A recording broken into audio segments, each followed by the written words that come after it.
Mr. Speaker, I rise to give my full and unwavering support to the 2024-2025 national budget under the theme Partnering to Build the Platform for Sustainable Growth and Development.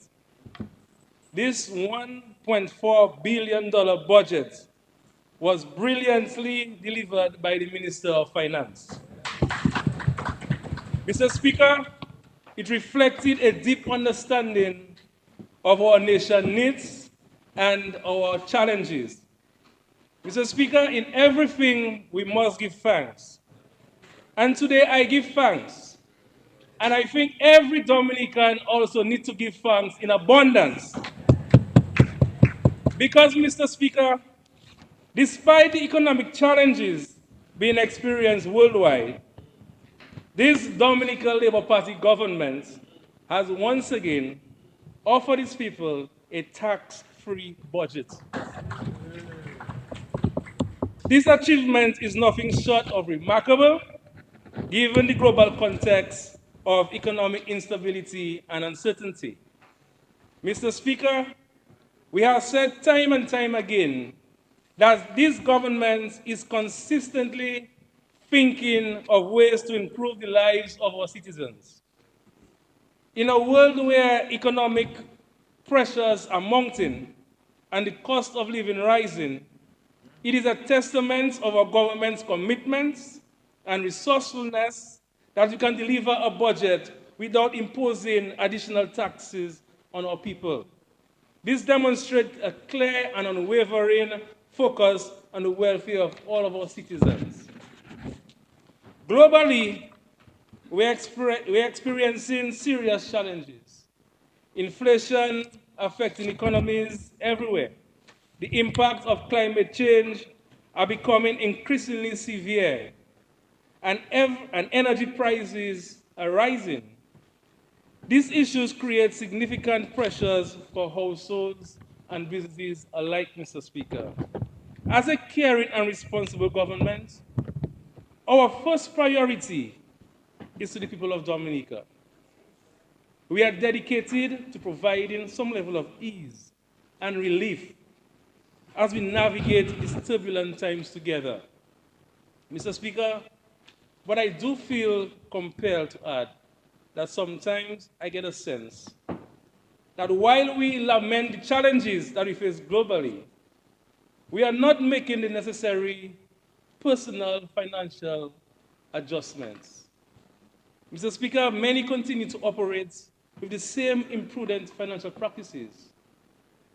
I believe that each individual and family should begin to exercise some type of financial planning in order to cope with the challenges that we are presently facing. It cannot be business as usual.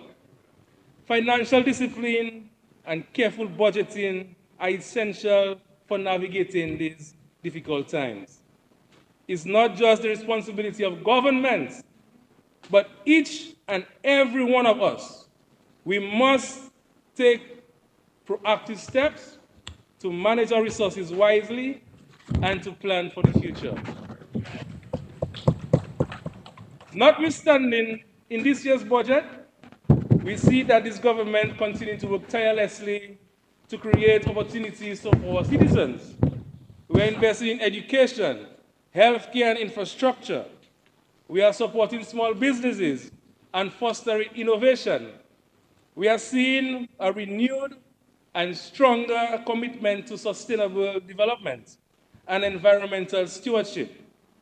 All of these efforts are aimed at building a brighter, more prosperous future for Dominica as the first climate resilient nation. Mr. Speaker, this government recognizes that in the absence of health care, this country will not thrive. Since this Labour Party came into office, we have seen a dramatic investment in health. Every community is currently being served by a state-of-the-art type 3 health center or clinic. We can proudly boast of the Dominica China Friendship Hospital and all the advanced medical services that it offers. Mr. Speaker, it was this Dominica Labour Party government that started investing directly in the health care of the entire population by providing direct monetary grants to pay medical intervention both in Dominica and overseas. Mr. Speaker, it never happened before by any other government. It never happened before. This support is extended across the board, irrespective of political affiliation. Mr. Speaker, and I'm the best person to tell you about it. I mean, you know that. Mr. Speaker, let me tell you something.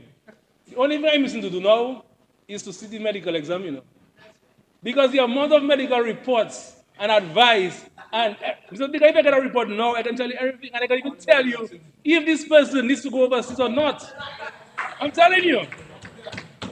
I'm telling you. So I've been listening long, Mr. Speaker. Mr. Speaker, so whenever we engage in any conversation about the state of healthcare in Dominica, we must recognize the tremendous investment that this government has made in advancing healthcare for all Dominicans. Mr. Speaker, the conversation cannot be in isolation from the support that we provide for accessing private healthcare. This includes grants to access services from private facilities, medication from local drugstores, support from the National Health Insurance Scheme by the Dominica Social Security, and the list go on. Mr. Speaker, and then some people go up to the hospital and they tell them you do have a little pressure medication, not realizing you can just walk down to Bullseye and the pressure medication is there. It's not at the hospital, but it's an island. Like everything else, every other business sometimes you low on stock and so on, and sometimes when they need the medication, they still come to us for it, and the government buys it. Mr. Speaker, when people criticize the healthcare in Dominica, they must be mindful that they're not only criticizing the services that the government provides. The criticism extends to those provided privately. It is important to note that had it not been for the direct support provided by this government to so many people, many of these private facilities would not be able to survive.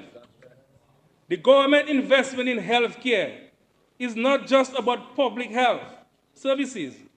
It also sustains the broader healthcare ecosystem, ensuring that private providers can continue to operate and to serve the population. Mr. Speaker, the cost of healthcare is steadily increasing in many jurisdictions. For instance, while an MRI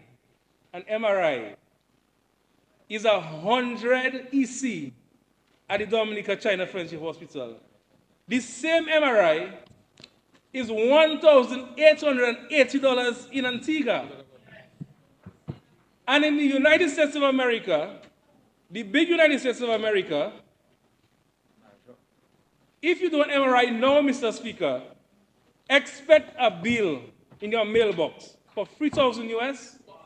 And if you go to the emergency room, it could be as much as $12,000 US. They give you a little drips, you do the MRI, and they bill you $14,000 or so US dollars for an MRI in the United States of America. And do research. And Trump can listen to you, man. Mr. Speaker, we often forget that the percentage of citizens who access public health care in Dominica is free. Mr. Speaker, this is our population. All those 17 and under, they don't pay. It's free. All those 60 years and over is free. It leaves us with this. This means, Mr. Speaker, that your government foots the bill to ensure that the services remains available. Mr. Speaker, the provision of the state-of-the-art facilities and equipment by this government should also come with first-class administration of care services from healthcare providers. We must admit, Mr. Speaker, that sometimes there's a gap between the two, and sometimes become a little bit too evident. Our healthcare practitioners should at all times adhere to the ethics and codes of the profession and administer health services with more love and care. The efforts of the government in providing high-quality healthcare and infrastructure and funding need to be matched by an equal commitment of our healthcare professionals.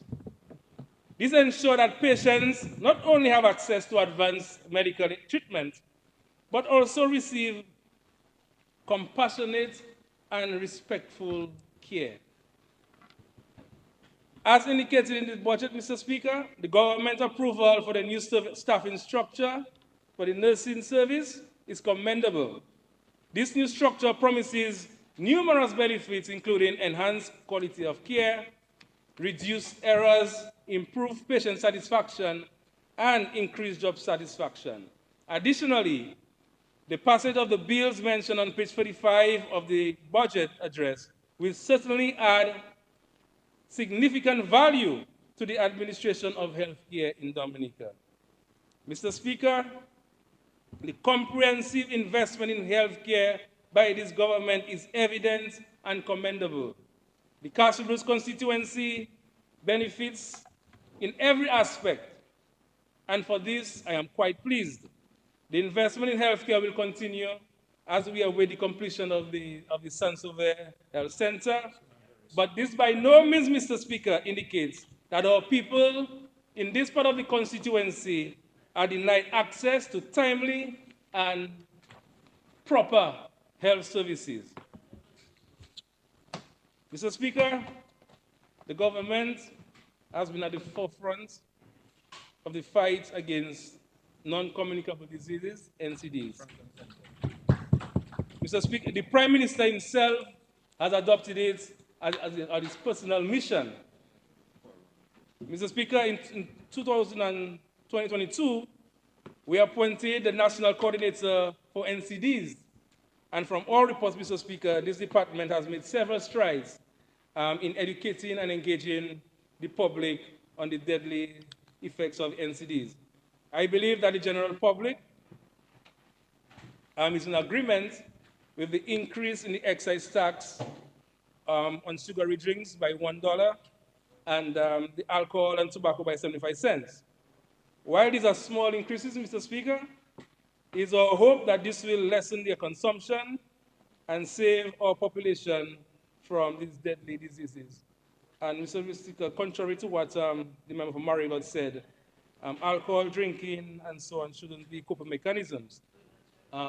There are other things that you can do to cope with stress and so on.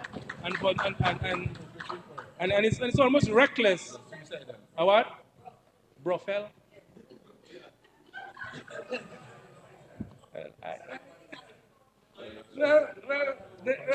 If it's brothel, then it's brothel.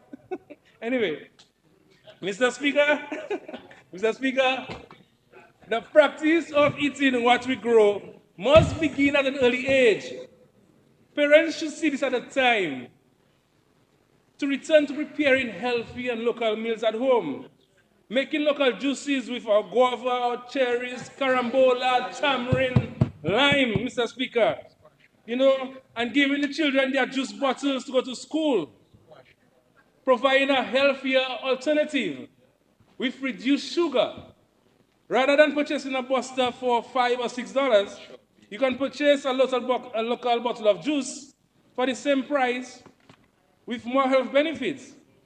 And for the sake of our nation, Mr. Speaker, I truly hope that we take this issue of NCDs more seriously. Mr. Speaker, I wholeheartedly welcome the government's commitment to the improvement of sports. Your Labour Party government will continue to invest in the development of sports, regardless of the failure of some to recognize these efforts.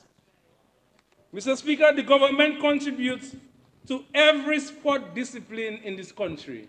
be it rounders, cricket, basketball, volleyball, hopscotch, whatever case it is. Mr. One is sports, one marble hole too. Mr. Speaker, once is sports, the government contributes to it, Mr. Speaker, in all of the communities. Mr. Speaker, this includes the construction of new facilities, the rehabilitation of existing facilities, and providing hundreds of thousands of dollars to teams of various disciplines to participate in competition locally and overseas. Every sport team that leaves our shores to compete abroad is supported by the government. Every one of them. Every one of them, Mr. Speaker. Mr. Speaker, for a small island, Dominica is well recognized on the sports scene. Mr. Speaker, and these days I'm into sports too. So as a sports administrator myself, the advancement being made in sports will benefit the members of the most popular and successful grassroots basketball camp in the entire country. Which one of them it is? And it's coming. Mr. Speaker, it is the Senator Austelle Lockhart basketball camp for kids. Mr. Speaker, when this camp started, the children couldn't dribble a ball with coordination. They couldn't dribble a ball with coordination, and I have videos to show, to prove. Mr. Speaker, today, they are winning games within the school districts. They are winning games within the school district. Mr. Speaker, there is something unique about sports in general and sports personalities in the Castle Bruce constituency. While we do not have, for now, improved facilities, our teams continue to perform exceptionally, especially in football. Mr. Speaker, the We United Club and the Connect 767 East Central Club are two of the best teams nationally. Both teams continue to produce football superstars representing Dominica regionally and beyond. Mr. Speaker, and I said previously that we do not have the facilities, the improved facilities now. Mr. Speaker, I know what happened. This proves a long-standing theory that state-of-the-art facilities do not equate to high performance in sports. It is commitment, it is discipline, willingness to learn, respect, and a deep passion for the sport. That's right. All of these qualities, Mr. Speaker, are evident in the guys who are part of both clubs. The Ministry of Sports have given their commitment towards the lighting and upgrading of the Castle Bruce playing field and the rehabilitation of the basketball court, news that everyone in the constituency welcomes. I must particularly mention Yvette Laura and Sir Stanton Seraphine for the extraordinary work that they are doing with the young guys in their respective clubs, Mr. Speaker. They must be recognized for their personal sacrifices that they make for and on behalf of the club. There are a healthy, competitive rivalry among the teams. They compete against each other to win, but they are all friends on and off the field. Mr. Speaker, the Castle Bruce constituency, football is at its highest point. The parliamentary representative herself, her team, Supersonic Baby Ballers, is a success. The Senator Austelle Lockhart basketball camp for kids 45 plus strong is a roaring success. We began witnessing the resurgence of basketball among our young men. The netballers are back on the court. The cricketers are regrouping. This is a strong signal that the investment that Honorable Roberts and Honorable George, on behalf of the government, will soon make in developing our two main facilities in Castlebrose will be well worth every dollar. Mr. Speaker, we have been very patient, but now we're ready, we're ready, we're ready. On a personal note, I must recognize and thank all the business houses and individuals who, some of them, Mr. Speaker, they actually call and said, I see you have this good thing going up there with the kids in the basketball camp and so on, and we want to contribute. Mr. Speaker, so I think I need to mention some of them. You know, our head coach, Ren Bopi Wilshire, and we had Fine Foods, J. Astafans and Company Limited, HSV Wheat Church, Local Dose Juices, Lovely Things by Leanne Jolanda, the parents who enroll the children, Hannah Jackson, Ulrich Esprit, Lauren Banis Roberts, Bradley Laurent, Tasha Kazami. Mr. Speaker, is a list of persons. I really cannot mention everybody's name, but just to say that I am so thankful for all the support that you give to the children. Mr. Speaker, this Labour Party-led government is a government for housing, safe, adequate, and resilient housing. 8 more minutes. I need more time. Please. Yes, please. Mr. Speaker, I move that the member be given an additional 10 minutes, please. Mr. Speaker, I second the motion. It has been moved and seconded that Senator Lockhart be given an additional 10 minutes. Those in favor? Those against? The ayes have it. Senator, you are given an additional 10 minutes. Thank you. Mr. Speaker, this Labour Party-led government is a government for housing, safe, adequate, and resilient housing. Mr. Speaker, I can recall my early days in community work, and I just transitioned from the Castlebrose Credit Union to CCF. And Francis Joseph gave me that opportunity, and Veronica Roberts and so on. I really thank you for that start into that was my introduction, Mr. Speaker, to social work. Mr. Speaker, they employed me as an admin assistant. But in that same month, they needed an additional supervisor to assist Jono. So they promoted me to project officer, and I took on the field. Mr. Speaker, after conducting my first field visit, Mr. Speaker, when I got back to the office, I said to them, take the increase, take the job title, and leave me on the desk. Because what I saw, Mr. Speaker, in some of these communities, Mr. Speaker, they were unimaginable. Mr. Speaker, what I witnessed was heart-wrenching. Families were living in galvanized homes with dirt floors. All pieces of cloth being used to block holes. Beddings made out of old clothes wrapped and pushed into corners. Clothing items were piled up in a corner. Most homes had no pit latrines, and if there was one, it was built by CCF.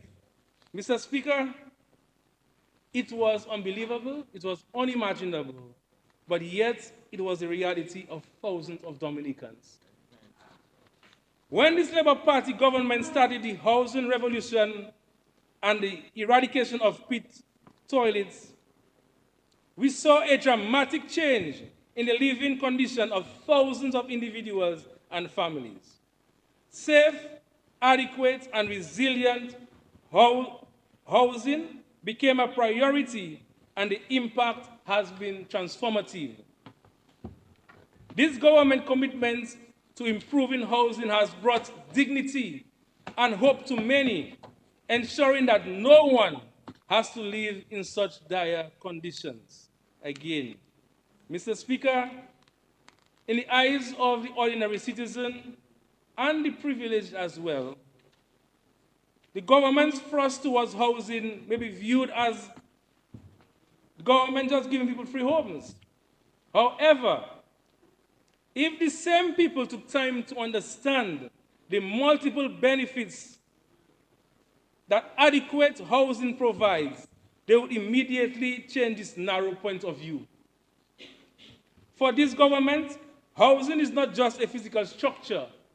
It is a pathway to a better life, in general, for adults in general, and particularly children.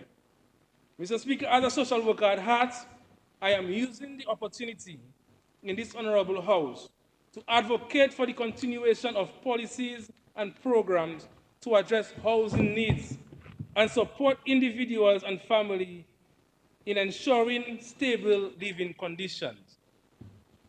Recognizing that this is an integral to the overall well-being and success, I am happy that this government is making it clear that it will continue to prioritize and invest in housing initiatives.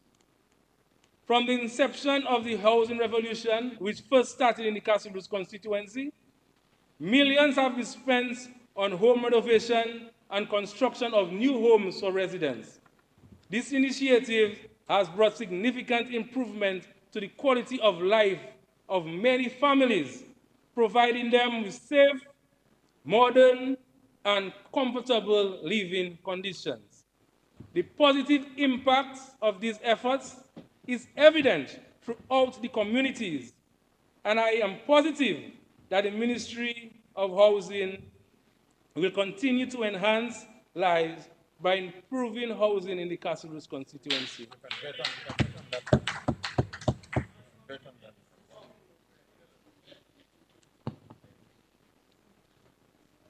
The Ministry of Housing and Housing Recovery Project, HRP, have been working tirelessly towards the commencement of the construction of the relocation of residents of Petit Soufriere, Saint-Sauveur, Goudou on a phased basis. This relocation is crucial for ensuring the safety and well-being of these residents. The comprehensive planning involved in this project demonstrates the government's commitment to providing secure and sustainable housing solutions. I want to assure the residents that you have not been forgotten. The initiation and planning phase of this project can sometimes be the longest, involving a wide range of studies, proposals, negotiations, and other preparatory activities.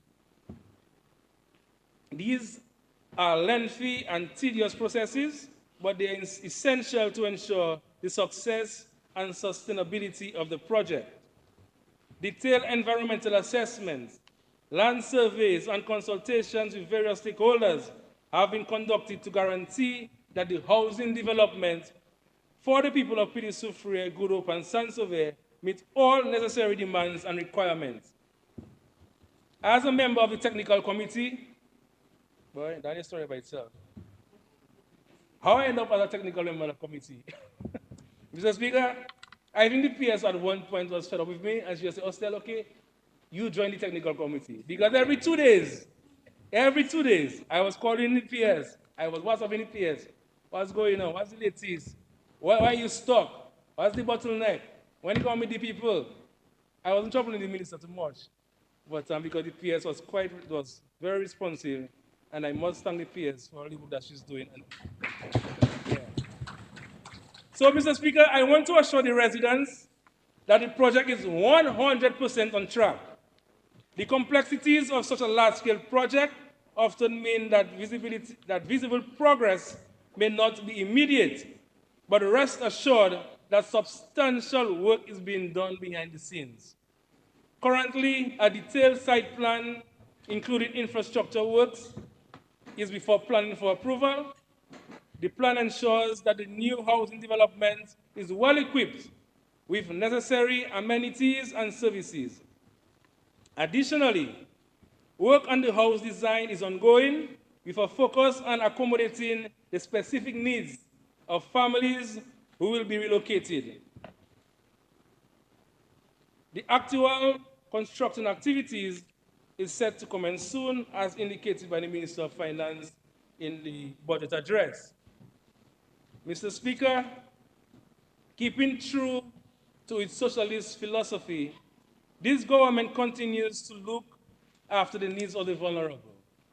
Mr. Speaker, I vividly recall a period when our country relied heavily on the support of foreign NGOs, which of course provided essential protection programs and assistance to many individuals and families, especially the most vulnerable.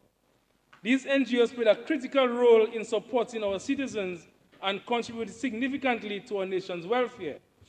However, since the Dominica Labour Party took office, and particularly Prime Minister Skerrit, our government has taken this vital responsibility at ensuring that it provides this critical support and protection to those in need, demonstrating our commitment to caring for all citizens. This government has broadened this social safety net so far that many of the programs that the NGOs offered then were taken over by the government. Mr. Speaker, again I can speak to CCF. We were providing textbooks, the government started providing textbooks. The uniform program, government took over. School feeding program, the government took over. Provisional school fees, examination fees, and so on, the government took over. Mr. Speaker, at one point, CCF couldn't justify a reason to stay in Dominica, you know. We couldn't justify it. Because they keep saying that Dominica doesn't have poverty. Because as the government broadened its social safety net, there was no use for CCF here anymore. So granted, they put me out of work. Well, not really out of work, but I transitioned, you know, and many of us transitioned. But they, at one point they said to us, we have to leave, we have to go into Africa and these other countries because the government is doing so much. The government is doing so much and taking over all the different things that the TCF was providing that they were really and truly, they couldn't justify staying in Dominica anymore. Mr. Speaker, and I'm happy that the government is also continuing all of the social programs, including the Yes We Get program. Mr. Speaker, I'll pause on the Yes We Get program because we know the state of our elderly then before the Yes We Get program. Mr. Speaker, persons who worked and contributed to society in their twilight years, they were home sometimes days without a bath. Mr. Speaker, elderly people used to die at their homes and be recovered 2-3 days later. Some of our elderly people used to walk the streets of the villages to find their next meal. Mr. Speaker, and when this Labour Party government started the Yes We Get program, the opposition criticized it and they called them needy and greedy. Can you imagine this? Can you imagine this? Needy and greedy. Mr. Speaker, say what you want. When it comes to elderly people, we have to be very careful because, as they say, once a man, twice a child. And you can have 10 children, 10. They could be overseas working, and some of them none turn back to take care of you. And it's happening. Mr. Speaker, one cannot overemphasize the importance and the impact of the National Employment Program. There is a growing misconception that the NEP employs only beautification and only for beautification and cleanup, and the salaries are capped at $1,000. This is certainly not the case. Mr. Speaker, the NEP employs individuals ranging from those with primary education to those with master's degree across every sector. They represent their respective offices and departments at regional and international forums. The NEP salaries are in line with those in the government service. However, some individuals intentionally spread misinformation to be mischievous and malicious. And unfortunately, those who are under the NEP remain silent and not correcting these falsehoods and protecting their bread and butter. Mr. Speaker, I stayed contracted under the National Employment Program for many years. For many years. I have personally experienced the benefits of this flagship program. I have seen firsthand how it has transformed lives for many residents in the Castle Roots constituency and around the country. The NEP has given thousands the opportunity to earn legitimate salaries. People who otherwise had never been able to gain employment, Mr. Speaker, due to lack of education and skills. Past issues with the law and other barriers are now able to work and take care of themselves and their families. Mr. Speaker, this old saying, you never miss the water till the well runs dry, always comes to mind when employees themselves criticize the NEP program. Mr. Speaker, I can say with much certainty that had it not been for the NEP, the situation for many would be bleak. Those who sit and criticize the NEP, they themselves would not employ any one of them, you know. Not even a journée they will give them, Mr. Speaker. Much less for full-time work, a day job, a day's work. Single mothers who have never worked a day in their lives and have had to depend on the generosity of others, and sometimes, too, Mr. Speaker, under the pressure of others to feed their children, are now able to get a salary as independent women. Many of our local businesses continue to benefit from the free human resource support provided by the NEP. This support is valuable in helping businesses to thrive and to grow. Mr. Speaker, do you know who have the most confidence in the NEP? It's the lending institutions. The lending institutions. Some of these institutions specifically structure financial packages aimed at the NEP employees. And why not, Mr. Speaker? With close to $4 million being spent to cover salaries of the NEP on a monthly basis, with a strong commitment by this government that the NEP is here to stay, these institutions are supporting our employees by providing them with the financial resources to advance their lives. This budget reflects our commitment to protecting the most vulnerable in our society and ensuring that every Dominican can live with dignity and hope. We are focusing on strategic investments that will drive economic growth, 3 more minutes. enhance our resilience to climate change, and improve the overall quality of life of our people. With critical projects such as the geothermal project, the marina in Portsmouth, the cable car project, the increasing numbers of hotels, the new cruise village, the new cargo port, and yes, the international airport, Dominica is being positioned for substantial economic growth and improved quality of life for every Dominican.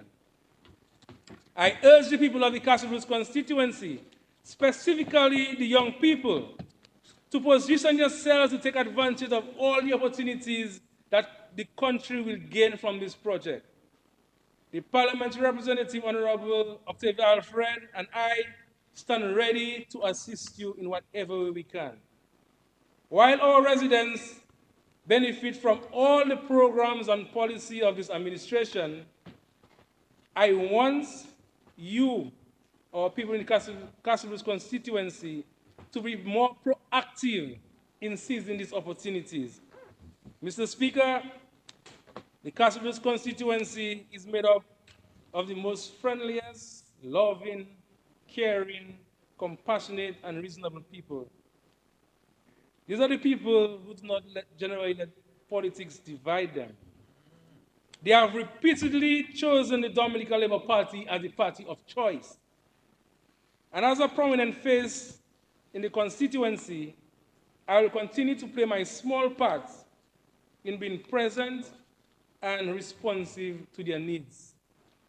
Together with our parliamentary our parliamentary representative, we will ensure that this budget is properly articulated to everyone in the constituency, from Pidi Soufriere to Castle-Bruce, including Formel.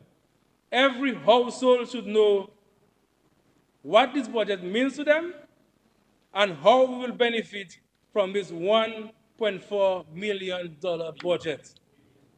Billion, sorry. 1.4 billion.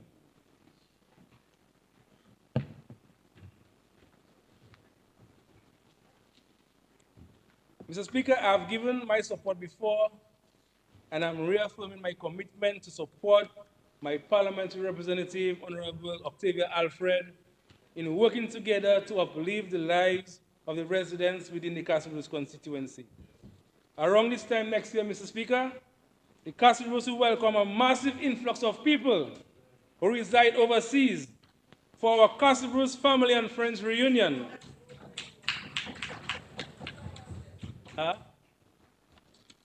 This is our third edition, celebrated under the theme Castle-Bruce. One more minute. C'est ça, nous toutes. 1 minute is all I need. Plans for this special occasion are on high gear, with 2 planning committees in place. What? 1 minute already distracted me. Plans for this special occasions are in high gear, with 2 planning committees in place, 1 local and another consisting of individuals in Dominica and overseas. Subcommittees have been established to handle specific event areas. We have already received travel commitments from hundreds of our Castle-Bruce people and friends around the world. This reunion is poised to be the biggest event in Dominica, and the official launch date is August 17. From cultural to traditional activities to modern entertainment and family gatherings, this event will highlight the rich diversity and unity of the Castle-Bruce constituency. So in conclusion, Mr. Speaker, I fully support this budget. It is a thoughtful, well-crafted plan that addresses our current challenges while laying a groundwork for future success. I applaud the Minister of Finance and the entire government team for their dedication and hard work in moving this country forward. Together, we will continue to advance our nation and improve the lives of all Dominicans. I thank you.